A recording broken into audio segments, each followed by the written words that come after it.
Welcome to Experts in Global Sports, Voices of Change, a podcast by the International Coaching Course, the ITK, based at the Sports Science Faculty of Leipzig University in Germany. In this podcast, you are going to listen to Voices of Change about experiences, knowledge, and stories of the ITK community. We want to spread inspiration, passion, and motivation in global sports.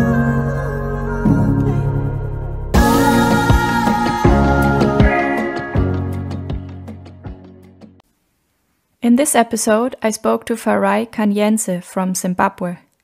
Farai is the ITK ambassador of Zimbabwe. She is the sports director and a physical education teacher at a only girls school. She also coaches under 16 and under 18 teams in basketball.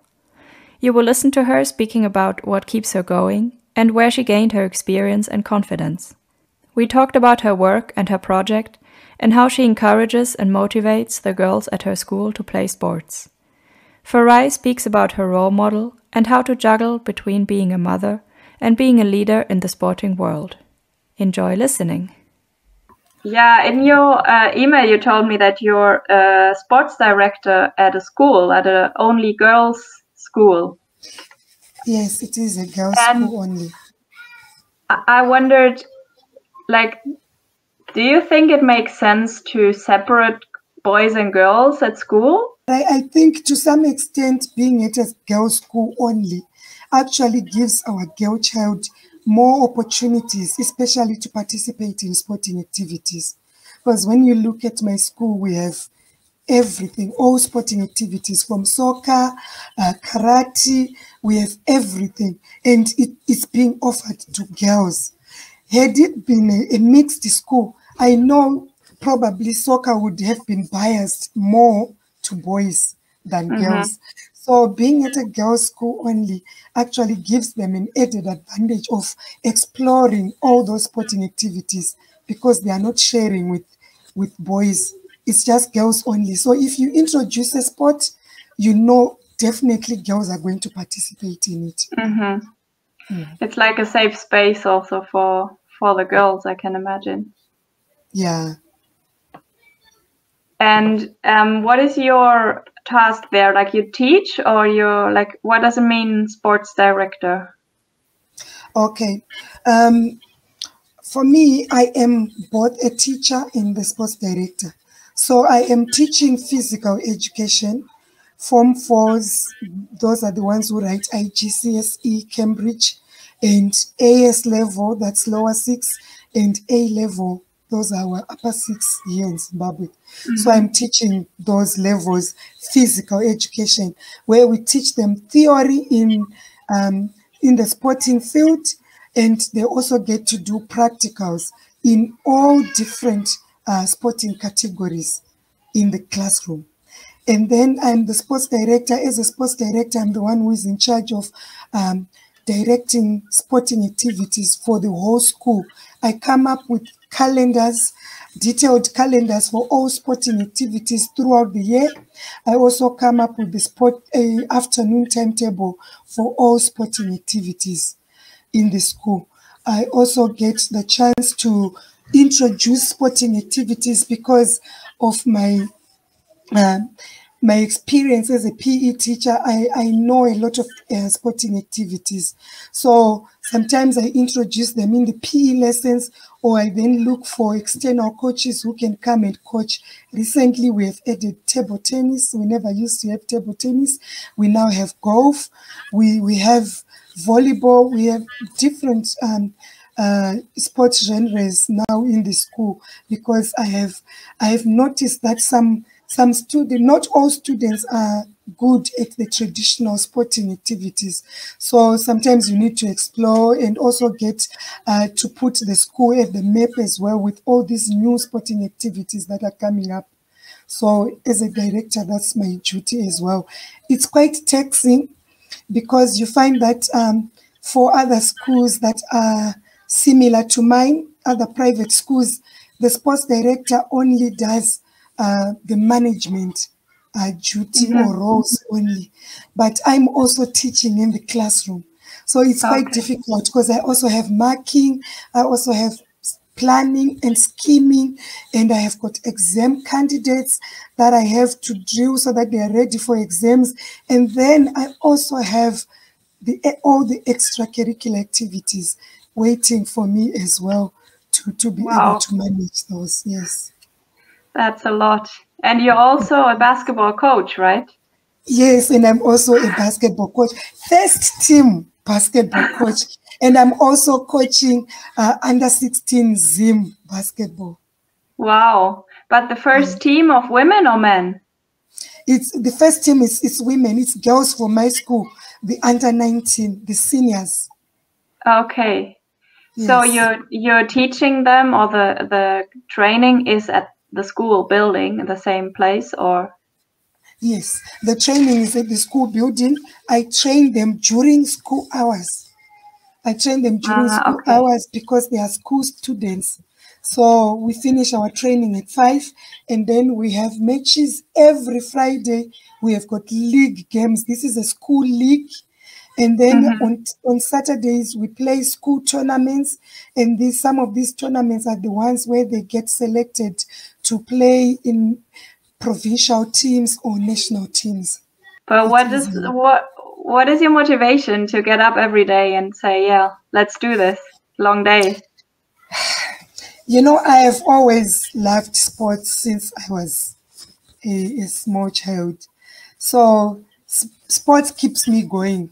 When I'm in the sporting field, when I'm doing my sporting duties, honestly, sometimes I forget to eat because I'll be doing things that I love, that I enjoy. So that's what keeps me going. And also the fact that I am giving back to the community, and also the fact that I'm actually assisting some young women to reach or to see their potential and to be able maybe to become someone in their life, that actually keeps me going. So besides just the sporting side, the teaching aspect also, I just enjoy teaching. I just enjoy imparting knowledge to other people. And you say you want to give something back and like teach the other people, but how did you gain this knowledge and this confidence to be able to give it back or to teach someone else? Okay. I was also, at some point, I was an athlete, and I would want to say that my first Zimbabwean passport, I got it because of sport. We were going for Kuksa games in Namibia. I was in college then. And in basketball always? It was volleyball. Volleyball. Yes. Yes. So the government got passports for us, and it really touched me because by then it was so difficult to get a passport in my country during that time, and it was quite expensive. And just because of sports, I managed to go somewhere and I managed to get the passport. So I never looked back since then. And that's why I was training as a PE teacher again. So I was deployed in Mount Darwin, somewhere deep in the beyond. There I didn't have so many opportunities to participate in sporting activities because of facilities. It was in the rural areas. But the good thing is the school where I went to, it was a bit modern, and they really supported me. I managed to teach handball. I managed to teach baseball. I found some equipment that was just lying. I think it was a donation from back in the 80s, and no one knew how to use it. And I had yes, I had a certificate in coaching baseball and softball. So I introduced them, and the kids there, they really loved it and they enjoyed it. So whilst I was there, I was also moving around. I was a cluster representative. I used to move around schools, teaching them about sport. So it was something that really I was so touched, because back in the rural areas, a lot of students are disadvantaged. Some of them don't even actually have balls to play with. So when I was moving around, I could see that a lot of people were being deprived. It motivated me to say, at a point when I'm going to have resources, I would really want to start something, a project that would be able to assist people. So, well, before I started the project that I'm working on right now, I was then moved from the rural areas because of the help that I was giving. The authorities thought, no, this person would be better off in the urban areas. So I was moved into Bindura. From Bindura, because of connection, I used to go for national youth games. I used to volunteer to coach the national teams in athletics, netball, and basketball as well. So through networking, a friend of mine told me that there was a vacancy at a private school, Gateway, before the one that I got to, and I applied. I was I got the job. That's how I moved to Harare. By then, I had a family.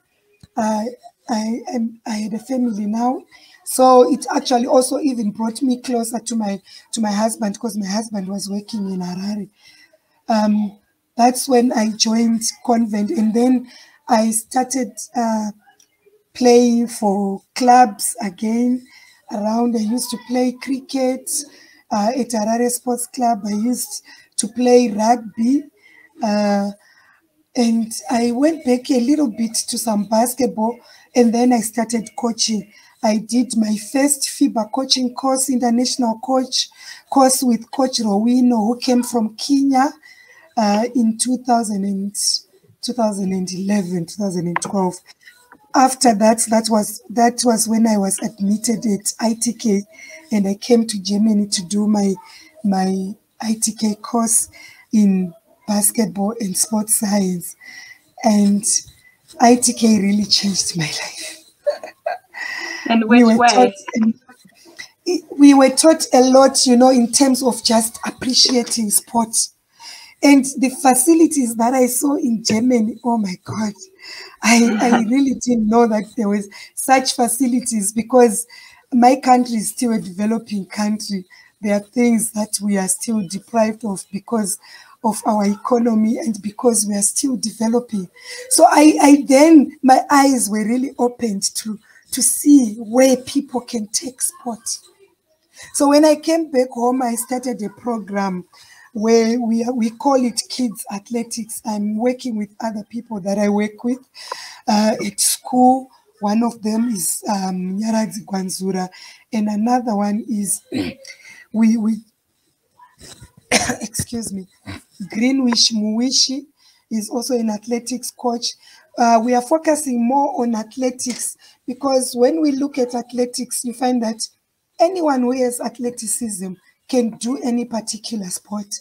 So we thought athletics is quite easy, because you don't need too much equipment, and also it will assist you. If you build your athletic body, you can even join any sporting discipline that you want. So we are looking at kids from the age from around 4 or 5 up until 13 to 15 years. So it's basically a young athletes sort of program, where we do it at our sports center. It's the school sports center, but it has availed the facility for us to use that. We also have equipment that we got from China that we are using for the kids athletics program. And how do you reach these kids, or how do they reach you? Are they just from your city, or also from the rural areas? No, this one, they are from my city.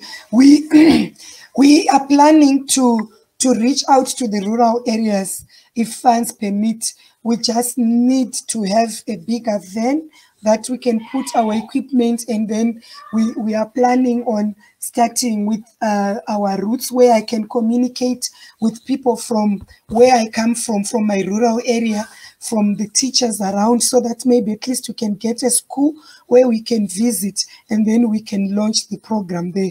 So we haven't launched this program in the rural area yet.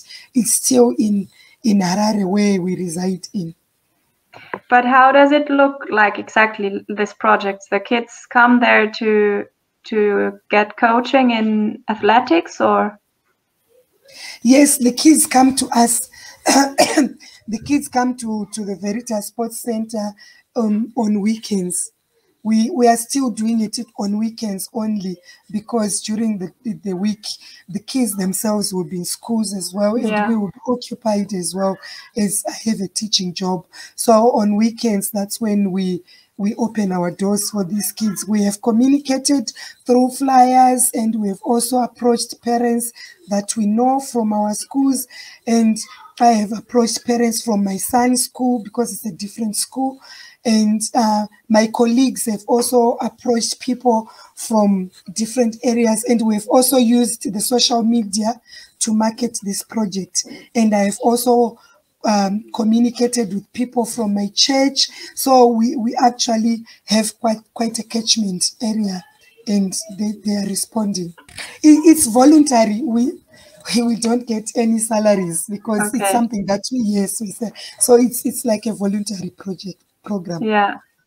Yes. And so when you came back from Leipzig, what was the first thing you did, or did you change something, or did you have a new job, or how was it coming back to your country after? Yeah, when I came back from Leipzig, I just went back into the system that I was in, but I had more opportunities in coaching the national team, because the certificate that I acquired in Leipzig gave me a FIBA 2 level coaching course. So that actually gave me an upper hand to be able to be called for national duty assignments. And you said that you're doing sporting activities to empower and enrich women participation in sports. And I remember that a few weeks ago, I shared this talk or the speech that you held about women in sports. How do you do this empowerment and enrichment for women? Okay. First of all, because I am in a girls' school setup, I always associate with girls mostly, because all the tournaments that I play, the games, the leagues games that we play against other girls' schools. I always take a chance to talk to them, to give them a talk, to just say, as a girl child, how can you be motivated to play sport, why it is important for them to take part in sporting activities and expose their talents. And I hosted a talk at my school where I invited other women in sport in Zimbabwe who came. Dr. Chidakwa is actually the director of sport in the country. She came and she addressed the girls on the effects of sports participation on women, and also trying to encourage them, because there are still some stigma here in my country. There are still some sports that are still being said men's sport. For example, soccer, we do have women's soccer, we do have girls' soccer, yes, but it's not given the recognition that is given as in boys' soccer or male soccer. So, but we do have a lot of girls who are talented, a lot of women who are talented, and sometimes they're just discouraged because they don't get anything, they don't get, they are not seen, you know. Even if they participate to higher levels, nothing happens outside Zimbabwe. Sometimes we actually have some of our ladies qualifying for certain rounds, but you find that sometimes the male teams get preference. Of course, I understand that the challenge, as a developing country, we still have challenges in terms of funding. But yeah, as we have those challenges, you'll find that male dominating sporting activities then get the chance to go if there is no money. If the money is limited, the male soccer team will then go where they are supposed to go versus the women's team. So sometimes now the ladies who play in those teams, they get discouraged and they say, they decide sometimes to quit or they decide to let go. So when I do the talks that I do, I will just be motivating them to say, you know what, yes, of course, you might be disadvantaged this way, but don't give up. Just keep on keeping on. And then for those sporting activities like netball is really sponsored, and it's mainly a women's sport here in Zimbabwe. So for those who take part in netball, you find that they don't have much challenges because they are being heard, they are being seen in their circles. But also sometimes they don't get as much recognition as we get for our male cricket team. We also have a good ladies cricket team. Is doing so well, yes, but even if you look at the social media, it's not being spoken about more as much as we talk about the males cricket team. So that on its own already demotivates the girl child. It demotivates them. So sometimes having these talks and having people who have been there at their highest level, having women who have been at their highest level, I think it motivates the girls to see that you can go somewhere. And I have always told the ladies that I coach that when they look at me, like last year when I went to Malawi, our team was being coached by ladies only. It was Coach Pretty, she's a lady, myself, and our manager, Zanele, she's a lady as well. And the girls were really looking up to us to say, we at school we are being coached by males, and at some point we have always seen males coaching female teams, but our team was totally different. It was ladies throughout, from the coaching department up until to the athletes. So that on its own also motivates them. It emancipates them to say, okay, I can play and I can also be a coach. There are also ladies coach who can coach national level. It actually gives them something to hope. Yeah, it's so important to have these role models and see that a woman can do it. And who was your role model, or is your role model now? Ash, I have so many role models, but at the moment, my role model is Dr. Eugenia Chidakwa. She really inspires me a lot. She's a mother. She's a married woman, a mother of 4. I'm also a mother of 4. I'm married. And, honestly, the sporting world is very challenging. And it is more challenging when you are a mother as well. In sport, we travel a lot. I get to leave my family a lot when I travel to out with sports. And sometimes it pains me, but somehow you have to learn to juggle between the two. So when I got to know Dr. Chidakwa, the first question I asked her was, how do you manage, Mama? How do you manage your home? How do you manage being a director in sport? Not only in Zimbabwe, but in the region also, she's the chairperson. So the fact that she got to that higher level, and when she told me how the steps, it looks like she's more like me, because she started as an athlete. She was a teacher. She became a lecturer at a university. She then went into the government. She became the director, and then she went through to go to the region to become the chairperson in the Region 5. And when I look at her, I'm thinking, I can probably do it. I can probably follow his footsteps as well. And when I listened at her advice, also because there was a time when I once stopped coaching national level because it was really taking a toll on me, taking a toll on my job, taking a toll on my family. And I had just given up to say, maybe this is not for me. But she really motivated me to say, you know what, you can still do both. And I think I'm managing. And at some time, my husband also used to say, no, you should just do sport for your school only. But I think now he can see that I can manage, and I think I'm getting a little bit of support from him, because I think also that is one other challenge that we have as women, especially married women. We have that challenge that sometimes your husband does not support your calling, because it then takes a toll on the family, maybe because you're traveling a lot, maybe because you're hardly at home, because of the challenges of the demands in the field, in the sporting field. So a lot of women are having those challenges that their husbands do not support them. So it takes a really big challenge on marriage itself.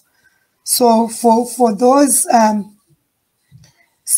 females, sports people who are managing it and who are still in marriage, honestly, I applaud you, because sometimes some marriages honestly end up breaking because of the friction that is then there.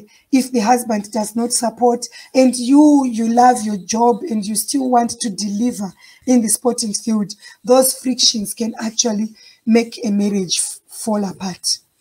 And as I'm saying, Dr. Eugenia Shidakwa is still in a marriage, and Mr. Shidakwa really supports her.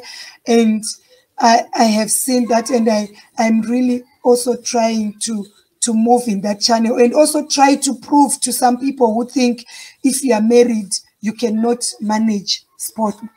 I think it can be a wrong perception in people that when you are married and you have kids, you cannot manage your job, or you cannot manage sporting duties.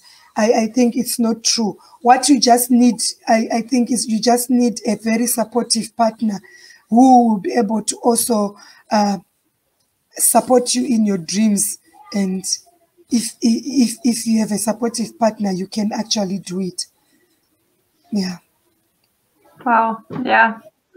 Do you have any advice for maybe also young women that already are mothers as well? How to manage all of this? Yes.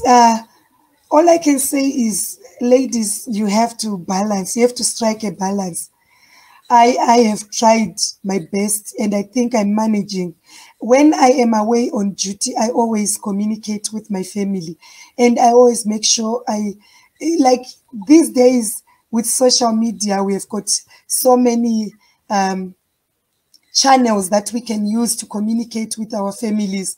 My kids, they now understand that I have to be away sometimes on duty, but they know that even if I'm away, I still talk to them. I still counsel them. I still guide them as if I'm there. I talk to them whenever I get the chance. I have first time with them. And when I'm back home, I always try my best to be there for my kids. During the holidays, I'm a teacher. During the holidays, I give my house help or my maid, I give an off to go home and also enjoy a time with the family. And I stay with my family. I get to get some bonding with my kids. I get to teach them things that I believe in. I get to teach them how to cook, how to wash, how to do house chores.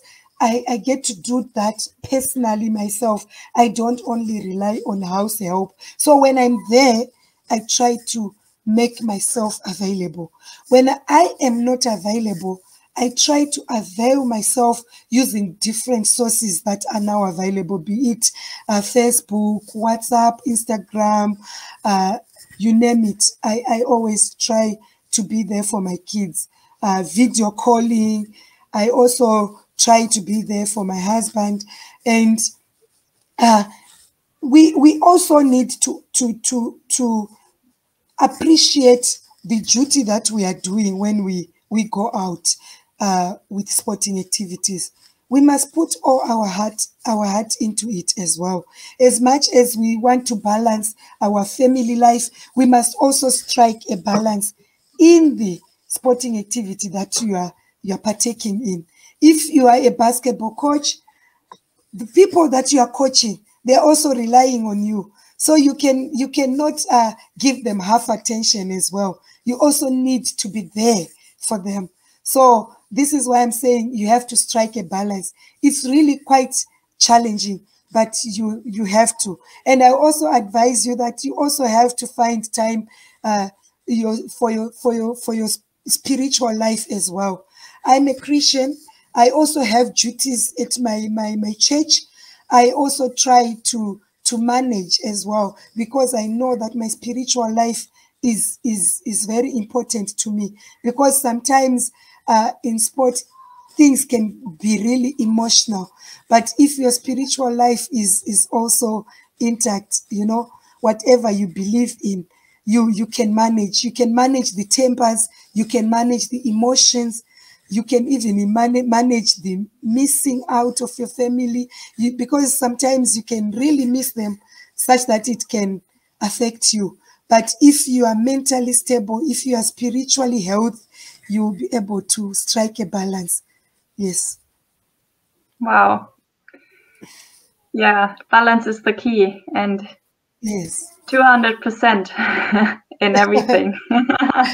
Wow. Yeah, that's. I'm sure you're a role model for so many women and girls in your work and in your family. Thank you so much for your time. Thank you so much, Lina. I really appreciate you having me here.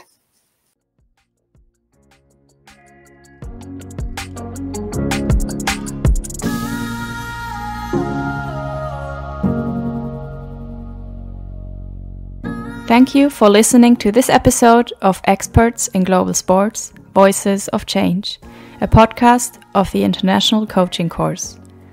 Do you feel inspired by what has been said? Did you learn something new? Do you want to share your story? Get in touch with us on Instagram or Facebook to follow our common goal to develop and promote sports to make the world a better place.